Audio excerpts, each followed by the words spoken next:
నమస్తే సుమన్ టీవీ. మనం ప్రస్తుతం పిఠాపురం నియోజకవర్గం కొత్తపల్లి దగ్గర అయితే ఉన్నాము. ఒక సాధారణ మధ్యతరగతి కుటుంబంలో జన్మించిన ఒక యువకుడు అసాధారణ ప్రతిభ కనబరిచాడు. ఏంటి ఆ ప్రతిభ? అసలు ఈ కొత్తపల్లి మనం రావడానికి ప్రధాన కారణం ఏంటి అనేది మనం ఒకసారి ఒక విద్యార్థి ఎవరైతే ఉన్నారో అఖిలేష్, కొత్తపల్లి గ్రామానికి కుతుకుడు మిల్లి ఒక రూరల్ ప్రాంతానికి చెందినటువంటి అఖిలేష్ అనే ఒక యువకుడు ₹1,00,00,000 వేతనంతో ఒక ఉద్యోగాన్ని అయితే సాధించాడు. దానికి సంబంధించి వాళ్ళ తల్లిదండ్రుల స్పందన, అబ్బాయి స్పందన ఏ విధంగా ఉందని తెలుసుకునే ప్రయత్నంలో భాగంగా మనం ఇక్కడికి రావడం జరిగింది. ఒకసారి వాళ్ళ స్పందన అడిగి తెలుసుకునే ప్రయత్నం చేద్దాం.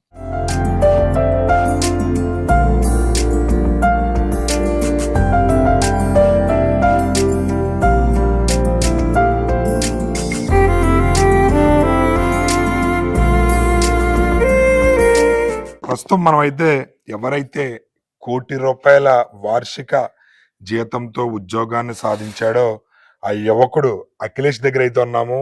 అఖిలేష్ ని అడిగి ఆయన స్పందన తెలుసుకునే ప్రయత్నం చేద్దాం. Hi Akhilesh, congratulations. లక్ష కాదు, 2 లక్షలు కాదు, ఏకంగా ₹1,00,00,000 ప్యాకేజ్ తో నువ్వు ఉద్యోగం సాధించావని మొట్టమొదటి వార్త తెలిసిన వెంటనే ఎలా అనిపించింది? ఆ వార్త ఎవరితో షేర్ చేసుకున్నావు? చాలా చాలా ఆనందంగా ఉందండి. తెలిసిన వెంటనే మా అమ్మకి చెప్పాను. చాలా చాలా ఆనందపడిపోయారు. నేను 2026 పాసౌట్, 2026 బ్యాచ్ నేను. ప్లేస్‌మెంట్ మొదలైనప్పటి నుంచి నేను ఎదురు చూస్తున్నానండి. నా కోసం నాకు తగ్గ ఒక ప్యాకేజ్, ఒక కంపెనీ వస్తదా రాదా అని అంత పెద్ద ప్యాకేజ్ కంపెనీ వస్తదా. నేను కాలేజ్ జాయిన్ అయిన వెంటనే అనుకున్నాను ఈ కాలేజ్‌కి ఎంత హైయెస్ట్ ప్యాకేజ్ తేవాలి. నా స్కిల్స్ మీద నాకున్న నమ్మకం అది. తేవాలనుకున్నాను. వెయిట్ చేస్తున్నానండి. ప్లేస్‌మెంట్ స్టార్ట్ అయింది. అలా ఒక ప్లేస్‌మెంట్ తర్వాత ఒక డ్రైవ్ తర్వాత ఒక డ్రైవ్ జరుగుతుంది. వెయిట్ చేస్తున్నాను నా రోల్‌కి తగ్గదే. వస్తదా లేదా కంపెనీ అని వెయిట్ చేశాను. చివరికి లాస్ట్‌లో వచ్చిన ఆపర్చునిటీ ఇది. అప్పటికే నేను ఒక ఇంటర్న్‌షిప్ ఎక్స్‌పీరియన్స్ పొందాను. చాలా ప్రాజెక్టులు చేశాను. అందుకు షార్ట్ లిస్ట్ చేశారు నన్ను దీనికి.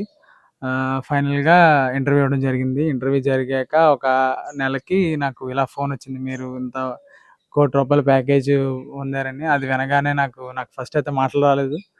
తర్వాత చాలా ఆనందంగా కలిగింది. ఆ రోజు రాత్రి చాలా ప్రశాంతంగా నిద్రపోయాను. అప్పటి వరకు నెక్స్ట్ ఏంటి మనకి ఇంకా అవ్వలేదేంటి అనుకునేవాడిని. ఆ రోజు చాలా ప్రశాంతంగా నిద్రపోయాను.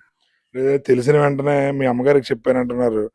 మీ నాన్నగారు ఒక టైలర్ వృత్తి చేసుకుంటూ, మీ అమ్మగారు ఆయనకు సాయం చేసుకుంటూ జీవనాన్ని సాగించే కుటుంబం మీది. చిన్నప్పటి నుంచి మీరు కూడా పరిస్థితులు ఏంటనేది చూసే ఉంటారు. ఒక్కసారిగా ₹1,00,00,000 జీతం వచ్చిందమ్మా అని చెప్పిన వెంటనే మీ తల్లిదండ్రులు ఎలా స్పందించారు? చాలా చాలా ఆనందపడిపోయారండి. మా అమ్మగారు ఎప్పటినుంచో ఎదురు చూస్తున్నారు. మా అమ్మగారు ఇంకా మొదట్లోనో వస్తదని ఎదురు చూసారు. అలా చూసి ఒకేసారి ఇంత చెప్పేటప్పటికి మొఖంలో ఆనందం తెలిసిపోయింది. చాలా ఆనందపడ్డారు. ఆనందం నాకు ఇప్పటికి ఇంకా గుర్తుంది అలా. మరి అంటే మీ ఫాదరు మాటలు రావని చెప్పి అంటున్నారు. ఆయన అంటే చిన్నప్పటి నుంచి ఎన్నో ఇబ్బందులు పడి ఉంటారు. ఆయన చదువుకున్నారని చదవలేకపోయారు అని చెప్పి అంటున్నారు. ఇవన్నీ చూసే నువ్వు ఇన్స్పిరేషన్ గా తీసుకుని ఈ స్థాయికి వచ్చావని అనుకోవచ్చా? అనుకోవచ్చండి. మా తాతగారికి చదువు అంటే చాలా ఇష్టం అండి. అందుకని ఆయన పిల్లలందరినీ చదివించారు. అందరూ మంచి టీచర్ల కింద స్థిరపడ్డారు ఇప్పుడు. అందరూ మంచి పొజిషన్‌లో ఉన్నారిప్పుడు. మా నాన్నగారికి మాటలు రాక ఆయన చేయగలిగింది, నేర్చుకోగలిగింది టైలరింగ్ నేర్చుకున్నారు. అప్పటినుంచి ఇంక టైలరింగ్ వృత్తిగా మమ్మల్ని చదివించారు. ఇదంతా చూసి నాకు కూడా అంటే ఇంక మా నాన్నగారే కదండీ మిగిలిపోయారు. నేను ఏదోటి చేయాలి. నేను కూడా మా నాన్నగారిని కూడా అదే పొజిషన్ చేయాలని చెప్పి అప్పటినుంచి కష్టపడి స్కిల్స్ అవన్నీ నేర్చుకోవడం, నా టైం కరెక్ట్‌గా ఉపయోగించుకోవడం, వీళ్ళిచ్చిన ఇంటర్నెట్ సౌకర్యాన్ని బాగా వాడుకోవడం చేయడం జరిగింది. ప్లేస్‌మెంట్‌లో కూడా నా బెస్ట్ ఇవ్వడం జరిగింది. అలా నాకు ఈ ₹1,00,00,000 ప్యాకేజ్ వచ్చిందని నేను నమ్ముతున్నాను. ఆయన స్పందన ఎలా ఉంది చెప్పిన వెంటనే? ఆయన స్పందన ఆయన స్పందన వేరేలా ఉంటుందండి. ఆయన వెంటనే ముద్దు పెట్టుకుంటారు. ఆయన ఆనందం వేరు. చాలా ఆనందపడ్డారు. ఆయన సాధించాలనుకున్నది అంటే మీ తాతయ్య గారు ఆయన రూపంలో సాధించాలనుకున్నది మీరు సాధించారు. మరి మీ బంధువులు గాని లేదా మీ రిలేషన్స్ వాళ్ళ స్పందన ఎలా ఉంది? చాలా చాలా ఆనందపడ్డారండి. మా మా మేమంటే కొంచెం అంటే మేము ఇలా ఉండిపోయారు. మా డాడీ గంగాధరరావు గారు ఇలా ఉండిపోయారని కొంచెం మంది బాధ ఉంటది కదండీ. మాటలు రావు, ఎలా ఉండిపోయారని బాధ ఉంటది కదా! ఆ బాధలో ఉన్న వాళ్ళందరికీ చాలా ఆనందకరమైన విషయం ఇది. ఫోన్ చేసి వెంటనే చెప్పారు. చాలా ఆనందంగా ఉందమ్మా. మీ నాన్నగారు ఇంత కష్టపడి చదివించారు. నువ్వు ఇలా సాధించావు. చాలా ఆనందంగా ఉంది అని వాళ్ళ ఆనందాన్ని తెలుపుకున్నారు. మా నాన్నమ్మ గారు వీర రాఘవమ్మ, మాలతి వీర రాఘవమ్మ ఆవిడ చాలా ఆనందంగా ఉన్నారు. ఆవిడ కూడా నా కొడుకు అంటే మిగతా వాళ్ళందరూ బాగా స్థిరపడి మిగతా వాళ్ళందరూ చదువుకున్నారు. మా నాన్నగారు చదువుకోలేకపోయారు కదా! మా నాన్నగారిని తీసుకొచ్చేది మీరేరా, మీ నాన్నగారికి పేరు తెచ్చేది మీరేరా అని ఎప్పుడు చెప్తూ ఉండేవారు. పేరు ఎలా తీసుకొచ్చినందుకు నాకు చాలా ఆనందంగా ఉందండి. అంటే చాలా మంది గెలుపు దాకా వెళ్ళి హ్మ్. మళ్ళీ వెనక్కి వస్తుంటుంటారు, లేదా దగ్గరికే వచ్చి చేజారిపోతుంటుంటది. అలా చాలా మంది నిరుత్సాహపడుతుంటుంటారు. హ్మ్. అలాంటివి నువ్వు ఈ నిరుత్సాహపడడం, మళ్ళీ కసిగా మనం చదవాలనే ఆలోచన నీకు ఎప్పుడైనా ఇలాంటి సందర్భాలు ఎదురయ్యాయా? ఆ! అయ్యాయండి. నాకు కూడా ఒక 2, 3 కంపెనీలొచ్చాయి. అవి కూడా దగ్గర దాకా ఎళ్ళాను. తర్వాత ఆ కంపెనీలు మళ్ళీ మా కాలేజ్‌కి ఏ రెస్పాన్స్ ఇవ్వకపోవడం, అంటే ఆశ పెట్టుకుంటాం గదండీ! ఇలా ఒక కంపెనీ వచ్చింది, మంచి ప్యాకేజ్‌తో వచ్చింది. సరే మనకొస్తుందని మనం ఫుల్ ఇస్తాం. లాస్ట్ దాకా ఎళ్ళేసరికి కంపెనీ మరి రెస్పాన్స్ రాదు. అలాంటివి చాలా చూసానండి. చాలా నేను స్టార్టింగ్‌లో నా ఫోర్త్ ఇయర్‌కొచ్చినప్పుడు చాలా కంపెనీలకి అప్లై చేయడం కూడా జరిగింది. అవన్నీ రిజెక్ట్ అయిపోతున్నాయి. చాలా రిజెక్షన్ మెయిల్స్ చూసాను. చాలా రిజెక్షన్ మెయిల్స్ చూసాకే ఇలాంటిది ఒకటి నాకు కూడా వచ్చింది. అంటే నేను దీని ద్వారా నేనేం చెప్పాలనుకుంటున్నానంటే, మీరు అయిపోలేదు ఏది. మీరు ప్రయత్నిస్తూ ఉంటే ఎప్పటికప్పుడుకొస్తది. నాకు చివర్లో వచ్చింది. మా ఫ్రెండ్స్ అందరూ తెలిసిన వాళ్ళందరూ ప్లేస్ అయిపోయారు. నేను ఒక్కడినే మిగిలిపోయాను. అయినా లాస్ట్‌లో వచ్చిందిది. కాబట్టి ఇది ఒక ఎగ్జాంపుల్‌గా తీసుకొచ్చాను. ఫైనల్‌గా నువ్వు విజయం సాధించావు. ₹1,00,00,000 జీతం వస్తుంది. అంటే నువ్వు నేను ఈ స్థాయికొస్తే ఏదైనా చెయ్యాలనుకుంటున్నాను. నాకు పలానా ఇది చేయాలని ఉంది. మా నాన్నగారిని లేదా మా అమ్మగారిని గౌరవంగా ఇలా చేయాలనే కోరిక ఒకటుందని నీకేమైనా అనిపించింది ఏమన్నా ఉందా? ఇప్పుడు నెరవేర్దారి అనుకున్నదేమన్నా? ఆ! ఉందండి. మా నాన్నగారు ఇంకా వయసయిపోయింది. మిషన్ కుట్టలేకపోతున్నారు. ఆయన చేత ఫస్ట్ అది ఆయన ఇష్టంతోనే ఆయన ఫస్ట్ రెస్ట్ ఇచ్చి ఆయన రిటైర్మెంట్ ఆయన రిటైర్మెంట్ లాగా ఇవ్వాలనుకుంటున్నాను. అలాగే మా అమ్మగారికి కావాల్సిన కొన్ని కోరికలున్నాయి. అవి తీర్చాలనుకుంటున్నాను. నాకు పెద్దగా కోరికలేం లేవండి. నేను పెద్దగా ఆశించే వాడిని కాదు. నాకు వీళ్ళ కోరికలు తీర్చితేనే చాలు నాకు. అదే సంతోషం. మరి నువ్వింత స్థాయికి వెళ్ళావు. ₹1,00,00,000 వార్షిక ఆదాయం సంపాదించావు. మీ తల్లిదండ్రులను సగర్వంగా కాలరెత్తుకునేలా చేస్తున్నావు. మీకు ఇక్కడ MLA, deputy CM Pawan Kalyan గారున్నారు. హ్మ్. నీకాయన అంటే ఇష్టమేనా? ఆ! ఎందుకుండదండి. ఆయన పొలిటికల్‌గా ఆయన విజన్ నాకు చాలా నచ్చింది. ఆయన ఆయన ఒకవేళ ఇన్ కేస్ ఆయన కలిసే అవకాశం వస్తే ఆయనకి ఏం చెప్తా కలవాలని ఉందా నీకు? కలవాలని ఉందండి. ఎమ్మెల్యే పైగా డిప్యూటీ సీఎం ఆయన కలవాలని ఉంది. ఆయన కలిసి ఇలా చెప్పాలని ఉంది. సార్ మీ మీ నియోజకవర్గం నుంచే నేను కొట్టాను సార్ ఇలాగా అని చెప్పాలని ఉంది నాకు. కోరుకుందా ఆయన కలవాలని కోరుకుందా? కోరిక ఉందండి. ఎందుకు ఉండకూడదండి. ఓకే. అంటే చాలా మంది కలవాలనుకుంటారు కదా! నాకు ఇలా కలవాల్సొచ్చింది. నేను ఆయన్ని నిజానికి కలవలేదండి. డైరెక్ట్‌గా ఎప్పుడు చూడలేదు. అవకాశం రాలేదు నాకు. మా తమ్ముడెళ్ళాడు. అందరూ చూసారు. మా ఫ్రెండ్స్ చూసారు. నాకు ఇక్కడికి మా ఊరికి కూడా చాలా సార్లు వచ్చారండి. అప్పుడు నాకు కుదరలేదు. అంటే నేను ఇలాంటి వాటిల మీద ఉండిపోయి అలా కుదరలేదు. ఇలా కుదిరితే ఇంకా అది చాలా గొప్ప విషయం. ఆయన చేస్తున్న కార్యక్రమాలు ఏవో చూసి ఇన్స్పిరేషనల్‌గా ఆ! ఫీల్ అవుతుంటావా? చాలా ఇన్స్‌పిరేషన్‌గా ఫీల్ ఆయన చాలా ఫస్ట్ చాలా అంటే అయింది గదండీ! ఇంతకాలం అయిన తర్వాత ఆయన సీఎం అయ్యారు. నేను ఇన్ని నెలల తర్వాత లాస్ట్‌లో కొట్టాను. 2 చోట్ల ఓటమి తర్వాత ఆ! గెలుపొందారాయన. నేను అలా కొన్ని ఓటములు చూసి ఇప్పుడు నాకు చాలా ఇన్స్‌పిరేషన్. చూసారు కదా! అఖిలేష్ నిజంగా చాలా మంది యువతకు ఇన్స్పిరేషను ఈయన. ఎన్నో ఓటమంటే 4, 5 సందర్భాల్లో నేను ఇంటర్వ్యూల దాకా వెళ్ళి బాధపడిన సందర్భాలు ఎన్నో ఉన్నాయి. నిద్ర పట్టేది కాదు. ఏం జరుగుతుందనే టెన్షన్‌తో బాధపడేవాడిని. మా నాన్నగారు, మా తాతయ్య గారు బాగా చదవాలని మా తాతయ్య గారు కోరుకునేవారు. కానీ ఆ కోరిక మా నాన్నగారు మోగవడం వల్ల తను చదువుకోలేక కేవలం తనకి ఏదైతే వృత్తి బాగుంటుందో ఆ వృత్తి టైలరింగ్‌ని ఎంచుకొని ఆయన మమ్మల్ని చదివించారు. అది కసిగా తీసుకొని నా తల్లిదండ్రులను నేను సగర్వంగా మంచి పొజిషన్‌లో ఉంచేలాగా నేను చెయ్యాలనే సంకల్పంతో కష్టపడి చదివాను. ప్రయత్నిస్తే ఏది చేతికి చెందకుండా వెళ్ళదు. అది ఖచ్చితంగా మనకి వస్తుంది. ఆ గెలుపు అనేది నిదర్శనంగా ఈ అబ్బాయి చాలా అద్భుతంగా మాట్లాడాడు. వాళ్ళ తల్లిదండ్రులు ఫస్ట్ వాళ్ళ ఫాదర్‌కి రిటైర్మెంట్ ఇస్తానంటున్నాడు. ఎంతో కష్టపడ్డారు. మా నాన్నగారి వయసు మీద పడుతుంది. సో, నేను ఉద్యోగం తెచ్చుకున్నాను కాబట్టి ఆయనకి రిటైర్మెంట్ ఇవ్వాలనే కోరికుంది. నా తల్లి కొన్ని కోరికలున్నాయి. అవి కూడా నెరవేర్చాలి. నాకైతే ఏమి కోరికలు లేవు. అవకాశం ఉంటే డిప్యూటీ సీఎం పవన్ కళ్యాణ్ గారిని మాత్రం కలుస్తానంటున్నారు. ఆయన చేస్తున్న అభివృద్ధి ఆయన కూడా 2 చోట్ల ఫెయిల్ అయ్యి మూడోసారి ఎక్కడైతే పిఠాపురం నుంచి పోటీ చేసి గెలుపొంది డిప్యూటీ సీఎం దాకా వెళ్ళారు. ఆయన ఇన్స్పిరేషను. అలాగే నేను కూడా సాధించానని చెప్పి చాలా అద్భుతంగా చెప్తున్నాడు. ఒకసారి వాళ్ళ తల్లి ఎవరైతే ఉన్నారో అఖిలేష్ వాళ్ళ తల్లిదండ్రుల ఇద్దరు స్పందన కూడా మనం చూద్దాం. వాళ్ళు ఎలా ఫీల్ అవుతున్నారు అనేది వాళ్ళ తల్లి మాటల్లోనే. ఫైనల్ గా నిన్ను ఆదర్శంగా తీసుకునే యువతకి కానీ లేదా ఇప్పుడు యువతకి నీ వీడియో చూస్తున్న ప్రేక్షకులందరికీ ఏం చెప్పదలుచుకున్నావు నువ్వు? ముందుగా నాకు ఈ అవకాశం కల్పించిన మా కాలేజ్ ఆదిత్య యూనివర్సిటీకి థ్యాంక్ యూ చెప్పాలనుకుంటున్నాను. Satish Reddy sir thank you. మీలాంటి వాళ్ళు ఉండబట్టే నాకు ఇలాంటి అవకాశాలు దక్కాయి. అవకాశమే అంటాను నేను ఇది. అవకాశం నాకు దక్కింది, నేను వినియోగించుకున్నాను. ఇకపోతే జూనియర్స్కి నా తర్వాత వచ్చే వాళ్ళకి నేను ఏం చెప్పాలనుకుంటున్నానంటే, ప్రతిదానికి అంటే ఫస్ట్ ఏదన్నా చేద్దాం అనుకుంటే మన వల్ల కాదులే అని వదిలేస్తున్నారు. లేదా ప్రతిదీ బాగా సీరియస్గా తీసేసుకుంటున్నారు. చిన్నది ఏదన్నా ఒక చిన్న ఫెయిల్యూర్ వచ్చినా సరే చాలా సీరియస్గా తీసుకుంటున్నారు. నేను చాలా చూస్తాను. నాకు ఇన్స్టాగ్రామ్ పేజ్ ఒకటి ఉంది. దాంట్లో నేను న్యూస్ గట్రా షేర్ చేస్తూ ఉంటాను. నేను చాలా న్యూస్లు చూసి బాధపడే విషయం ఏంటంటే, ప్రతి స్టూడెంట్ లేదా ఈ ఇంటర్ అంటే ఈ మధ్య ఏజ్ ఉన్న వాళ్ళు, అడల్ట్ ఏజ్కి వచ్చిన వాళ్ళు, అంటే 18 to 20 అలా ఏజ్ ఉన్న వాళ్ళు చాలా ర్యాష్గా డిసిషన్స్ తీసుకుంటున్నారు. చాలా చిన్నది ఏదన్నా అంటే సూసైడ్ దాకా వెళ్ళిపోతున్నారు. అంత వద్దండి. అంత దూరం వెళ్ళాల్సిన అవసరం లేదు. ఫస్ట్ మీరు ఆ థాట్ దాకా వెళ్ళేటప్పుడు ఒకసారి మీ పేరెంట్స్ ఎంత కష్టపడుతున్నారో చూడండి. నేను మా పేరెంట్స్ ఎంత కష్టపడుతున్నారో ఆలోచించాను కనుకే నేను ఏదోటి చేద్దాం, ఏదోటి సాధిద్దాం, ఇంకెంతకాలం అన్నట్టు స్టార్ట్ చేశాను నా స్కిల్స్ నేర్చుకోవడం. నాకు ఏదో ఒకటి చేయాలని ఉంటుందండి.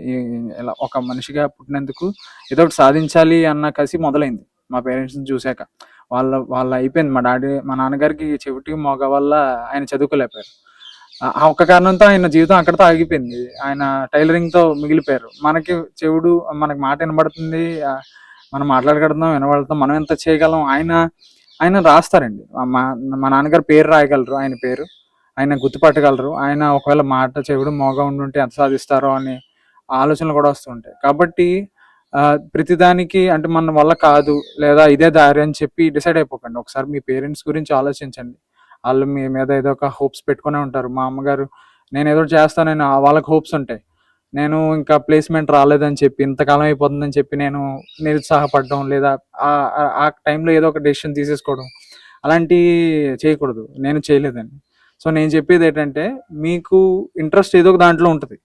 ఫస్ట్ ఆ ఇంట్రెస్ట్ ఏంటో ఫైండ్ అవుట్ చేయండి. మీకు ఇంట్రెస్ట్ ఉంటే మీరు హార్డ్ వర్క్ ఈజీగా చేసేస్తారు. నాకు తెలిసిన వాళ్ళలోనే వాడు దీని గురించి చేయకపోవచ్చు, కానీ వాడికి ఇంట్రెస్ట్ ఉన్న వాటిలో ఎంత టైం ఉన్నా పెట్టగలుగుతాడు. సో మీ ఇంట్రెస్ట్ ఏదన్నా ఉంటే దాంట్లోనే పెట్టండి. మీరు ఇదే బ్రాంచ్ తీసుకున్నారు, ఇదే కష్టపడాలని లేదు, అలా అయితే వెల్ అండ్ గుడ్. బట్ మీకు ఇంట్రెస్ట్ ఏదో దాంట్లో ఉంటుంది కాబట్టి దాని మీద కొంచెం హార్డ్ వర్క్ చేశారంటే మీరు కూడా నాలాగే ప్యాకేజ్ పక్కా కొడతారు. మనం అంటే మనకి ఇన్ని అవకాశాలు దొరికినప్పుడు కొంచెం వినియోగించుకోవాలండి. ఇంటర్నెట్ సౌకర్యం చాలా మందికి ఉంటుంది, దాన్ని చాలా బాగా వాడుకోవాలి. సోషల్ మీడియాలో టైం ఎక్కువ స్పెండ్ చేస్తూ ఉంటారు. అదే టైం కొంచెం ఇలాంటి వాటి మీద కూడా స్పెండ్ చేస్తే కొంచెం ఫ్యూచర్ చాలా బాగుంటుంది. చూసారు కదా అఖిలేష్ మాటల్లో అబ్బాయి స్పందన. తన తల్లిదండ్రుల కష్టం నేను వృధా పోనీయకుండా నా కళ్ళెదురుగా నేను చూశాను, ఎన్నో ఒడిదుడుకులు ఎదుర్కొన్నాను, అయినా సరే నిలదొక్కుని నిలబడ్డాను అని చెప్పి తన భావాన్ని వ్యక్తపరుస్తున్నారు. తల్లిదండ్రులు అంటే ఎనలేని ప్రేమ, అదే విధంగా తన వృత్తి పట్ల అంకిత భావంతో కష్టపడి ఈ రోజు ఈ విజయానికి చేకూర్చాడు. ఒక మధ్యతరగతి యువకుడు ఎవరైతే ఉన్నారో అఖిలేష్, తను ₹1 కోటి వార్షిక ఆదాయంతో ఉద్యోగం సంపాదించాడు. దానికి సంబంధించి ఈ రోజు మనం ఇక్కడికి రావడం అయితే జరిగింది. తన తండ్రి ఎవరైతే ఉన్నారో గంగాధర్, ఈ గంగాధర్ గారు తను చిన్నప్పటి నుంచి కూడా చెవిటి మోగ అవడంతో తను చదవాలనే కోరిక చదవలేక తన టైలరింగ్ వృత్తిని తన జీవనోపాధిగా ఎంచుకున్నారు. దానికి సంబంధించి మనం ఇక్కడ చూడొచ్చు, ఆయన టైలరింగ్ చేస్తున్నారు. ఆయనకి సాయంగా వాళ్ళ భార్య ఎవరైతే ఉన్నారో ఆవిడ కూడా సాయం చేస్తున్నారు.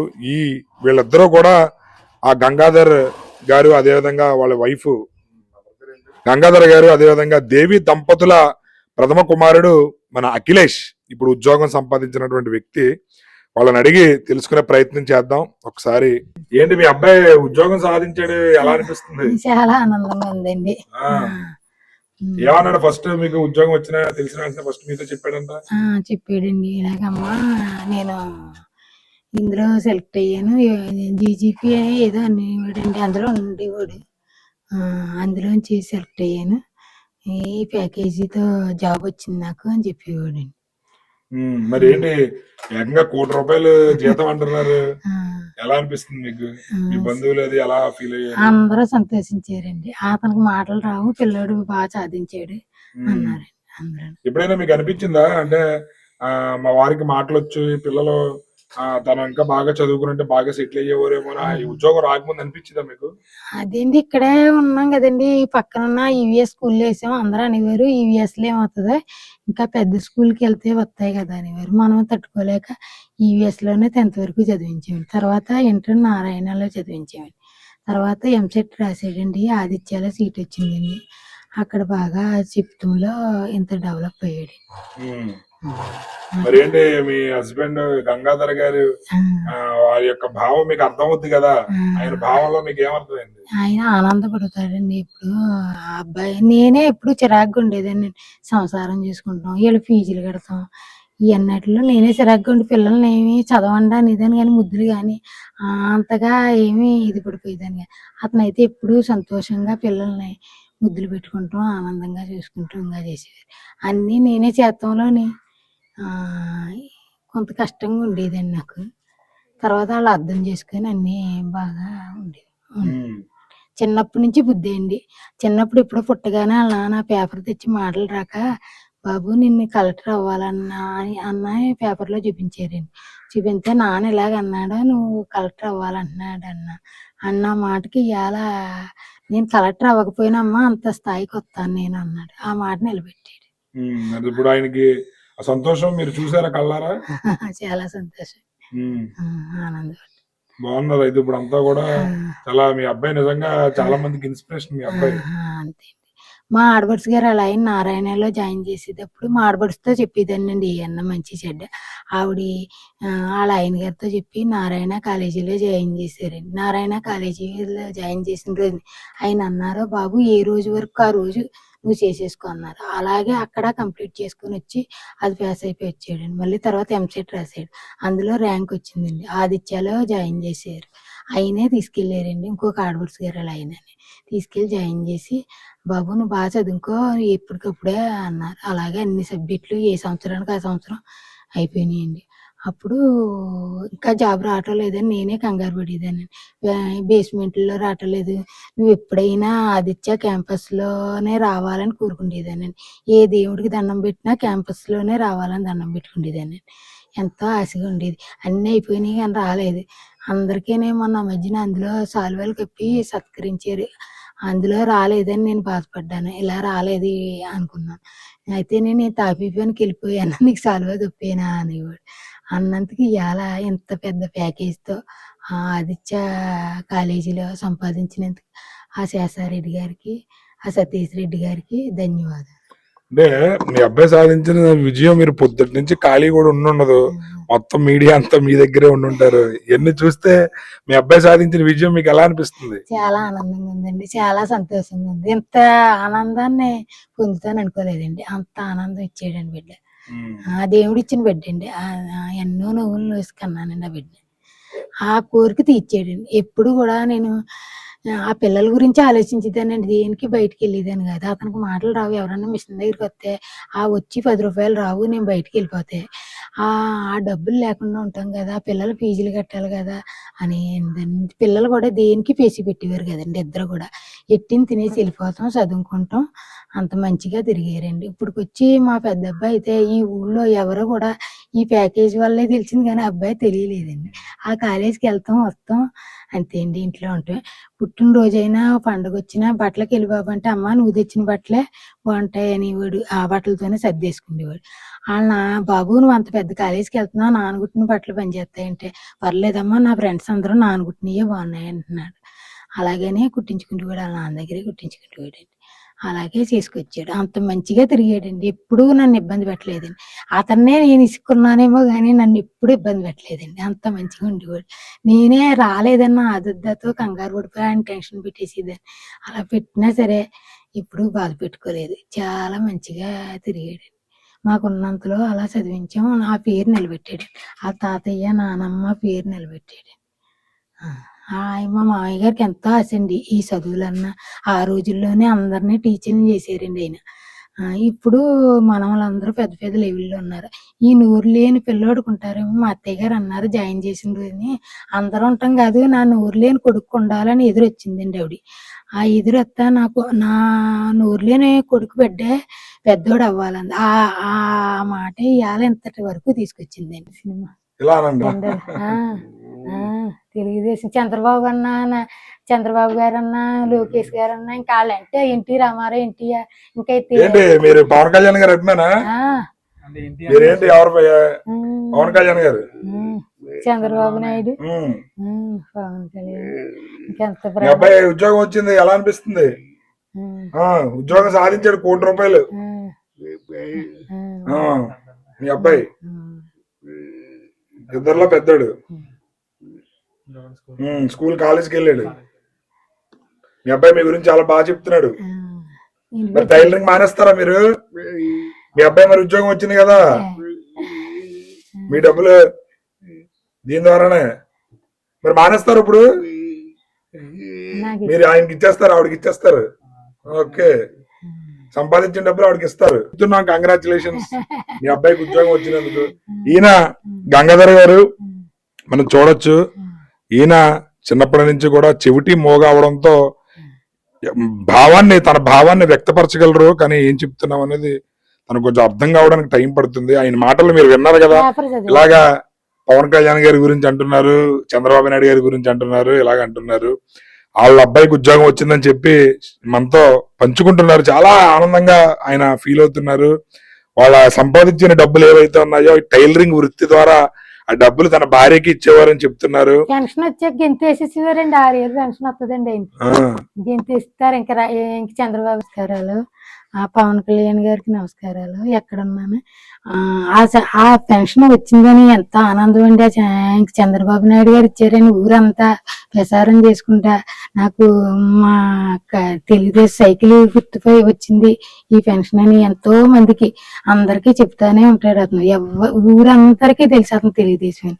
ఇంత మాట కూడా ఎవరని తెలుగుదేశాన్ని అన్నవారు. పవన్ కళ్యాణ్ గారు వస్తే ఈ ఊరు ఇంక ఎంత ఆనందం, అందరి దగ్గరికి వెళ్ళిపోయి అందరిని అడిగేసి చెప్తారు. ఆయన అంత ఇష్టం ఆ తెలుగుదేశం పార్టీ అంటే. అతనికి మాటలు రాక చెప్పలేకపోతున్నారు. అతను అందరూ నేను చెప్తున్నాను. ధన్యవాదాలు. చంద్రబాబు నాయుడు గారు మరి కలుస్తారా చంద్రబాబు నాయుడు గారిని? మీ నాన్నగారు చంద్రబాబు నాయుడు గారు ఇష్టమా? ఇష్టం అండి, చాలా చాలా ఇష్టం. ఎన్టీ రామారావు గారు, రామారావు గారు, చంద్రబాబు నాయుడు గారు అందరూ వాళ్ళ ఫ్యామిలీ వాళ్ళు. బాలకృష్ణ అంటే ఇంకా చెప్పతారం కాదు, ఎన్ని సినిమాలు చూసారు కదండి. బాలకృష్ణ అంటే ఇంకా ప్రతి సినిమాకి వెళ్ళిపోతారు. చాలా ఒప్పుకున్నా. చాలా ఇష్టం. కలుస్తారా బాలకృష్ణ గారిని, చంద్రబాబు నాయుడు గారిని? దీనికి చంద్రబాబు నాయుడు గారు గాని, బాలకృష్ణ గారు గాని, ఎన్టీ రామారావు గారు గాని అంటే చాలా అభిమానం అంట వాళ్ళ ఫ్యామిలీ అయితే. ఖచ్చితంగా ఆయన అవకాశం ఉంటే ఒకవేళ కలిసే అవకాశం ఉంటే కనుక చూద్దాం. ఏంటమ్మా గాజు గ్లాస్ మేము తెచ్చుకొని ఇంట్లో పెట్టుకున్నాం. గాజు గ్లాస్ ఆయన తెచ్చిపెట్టుకున్నారు. తెచ్చిపెట్టుకున్నారు. చాలా ఇష్టం. అమ్మ బాబాయ్ చాలా ప్రాణం అండి. ఇంక ఎగిరికి ఎత్తేసేస్తారండి ఆయన. ఇంకా అన్న తెలుగుదేశం ఇంకెంతో ప్రాణం అండి. ఇంకా ఎన్టీఆర్ కుటుంబం అంటే ఇంకా చూస్తే ఇంకా సినిమాలు అయితే చిన్నప్పుడు ఓపికగా ఉన్నప్పుడు అయితే ప్రతి సినిమాకి వెళ్ళిపోయేవారు. బాలకృష్ణ గారి సినిమాకి అయితే ఇప్పుడు ఇంక వెళ్ళలేక టీవీలో ఇంకా అదే సినిమా 10 రోజుకి 100 సార్లు వచ్చినా అదే చేసేస్తారు. ఏంటి గ్లాస్ ఎవరిది? పవన్ కళ్యాణ్ గారిది. ఏ సినిమాలోని మరి అలాగే అన్నారంట. ఇలా అన్నారు పవన్ కళ్యాణ్ గారు, ఎలా అన్నారా? ఇద్దరు పవన్ కళ్యాణ్ గారు, చంద్రబాబు నాయుడు గారు, పవన్ కళ్యాణ్ గారు, చంద్రబాబు నాయుడు గారు ఇద్దరు అంటే కూటమి ప్రభుత్వం. ఈయనకి అంటే ఇద్దరు కలిసి ఉండడం ఇష్టం అంట. మీరు చూడొచ్చు ఈ జనసేన గాజు గ్లాస్ ను కూడా ఆయన కూడా క్యారీ చేస్తున్నారు. అవకాశం ఉంటే వాళ్ళు చంద్రబాబు నాయుడు గారు, పవన్ కళ్యాణ్ గారిని కలిసి అవకాశం వచ్చి బాలకృష్ణ గారి సినిమాలు అయితే ప్రతి రోజు ఆయన టీవీలో చూస్తూనే ఉంటుంటారంట. ఇదివరకు సినిమా హాల్కి వెళ్ళి చూసేవారు, ఇప్పుడు టీవీలోనే ఇంకా పదే పదే అదే సినిమాలు చూస్తుంటారు. ఆయన అవకాశం ఉంటే మాత్రం ఖచ్చితంగా కలవాలని మనస్ఫూర్తిగా నేను కూడా కోరుకుంటున్నాను. ఎంత అభిమానం చూపించే వాళ్ళని ఎవరన్నా కలవకుండా ఉంటారా అని కూడా అనుకుంటున్నాను. ఖచ్చితంగా కలుస్తారు. ఈయనైతే ఎవరైతే ఉద్యోగం సాధించినటువంటి యువకుడు అఖిలేష్ వాళ్ళ తల్లిదండ్రులతో ఉన్నాడు. వాళ్ళ ఆనందానికి అయితే అవధులు. వాళ్ళ నాన్నగారి ముఖం అయితే వెలిగిపోతుంది. ఆయన ఆనందానికి అవధులు లేవు. తల్లి అయితే చెప్పక్కర్లేదు, తన భావాన్ని వ్యక్తపరుస్తుంది, తన తండ్రి భావాన్ని వ్యక్తపరచలాగా తను ఇలాగా తన ఎమోషన్ ఎలా చూపిస్తున్నారు. నిజంగా నాకైతే చాలా చాలా ముచ్చటగా అనిపిస్తుంది వీళ్ళని చూస్తుంటే. తన తండ్రి పడ్డ కష్టం తెలుసుకుని ఇవాళ ఈ ఉన్నత స్థాయికి నేను రావడానికి అది ఎంతో దోహదం చేసింది. నా తండ్రిని ఖచ్చితంగా టైలరింగ్ మానిపిస్తానని ఆయన అంటుంటే, ఆయన మాత్రం నేను టైలరింగ్ మానను, నేను సంపాదించిన డబ్బులు నా భార్యకి ఇస్తాను, ఇస్తూనే ఉంటానని చెప్పి ఆయన తన భావాన్ని వ్యక్తపరుస్తున్నారు. వీళ్ళు నిజంగా ఇలాంటి వాళ్ళని మనం ఆదర్శంగా తీసుకోవాలి ప్రతి యువత కూడా. ఎందుకనంటే చిన్న చిన్న కష్టాలకి మనం భయపడో లేదా చిన్న చిన్న అపజయాలకి కుంగిపోయో రకరకాలుగా ఆలోచిస్తున్నారు, ఎక్కడెక్కడికో థింక్ చేస్తున్నారు. అవన్నీ మనకు అవసరం లేదు. ప్రయత్నిస్తే ఖచ్చితంగా మనకి విజయం ఇవాళ కాకపోయినా రేపైనా మన తలుపు తడుతుంది. ప్రయత్నం చేస్తూనే ఉండాలి. దానికి ఈ రూరల్ ఏదైతే ఉందో ఒక మారుమూల గ్రామంలో జన్మించినటువంటి ఒక యువకుడు దీనికి స్ఫూర్తి. ఇలాంటి వాళ్ళు మనల్ని ఇన్స్పిరేషన్ గా తీసుకుని మనం జీవితంలో ఎదగడానికి దోహదం చేస్తాయనడానికి నిదర్శనమే వాళ్ళ తల్లిదండ్రులు మీరు చూడొచ్చు. రాబోయే రోజుల్లో ఇలాంటి యువకుడిని ఆదర్శంగా తీసుకుని యువత అంతా కూడా మంచి స్థానంలో స్థిరపడాలని, మంచి ఉన్నత స్థితిలో ఉండాలని మనస్ఫూర్తిగా కోరుకుంటూ ఆకాంక్షిస్తూ కెమెరామెన్ అశోక్తో శ్రీనివాస్, సుమన్ టీవీ.